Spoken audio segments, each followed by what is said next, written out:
اف كونفرانسا كي قال جرينجا ميجوية براسته يكمين كونفرانسا وهايا وبيفيد جنابي السروق بالبشتكا قال لك مزنا نغير بو أو أفرتي النيف بارتي ده بو هم أفرتي الكردستاني الفيدري الهرم الدرفي هرم الأوروبا وأمريكا جي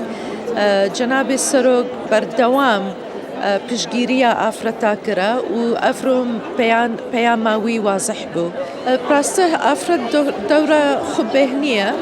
تانها گەلک ئافرەتا شغلێ گەلک باش و سەرکەفتی کردنە. بەس دوی عەدەدێ وان بێهتر بێ و دوی دەعما وان جی باشتر بێ، بەس ji ber vê jî me ev konferans pêk înaye. Panêla me bêhtir terkîz dike li ser برزبونا ئافرەتا جهێ جێبەجێکردن بۆ نمونە نێو حکوومەتێدا چاوە دەورێ ئافتەر بەهێزتر بێ me berê xwe bêhtir daye vî mewzuî bes hûn ê bêhnine gelek mewzû hinine gelek babet û pirsyar hinine muhêm em bi aşkrayî pirûnî dilekî germ minaqişê bikin ser van babeta û bigehînin netîce.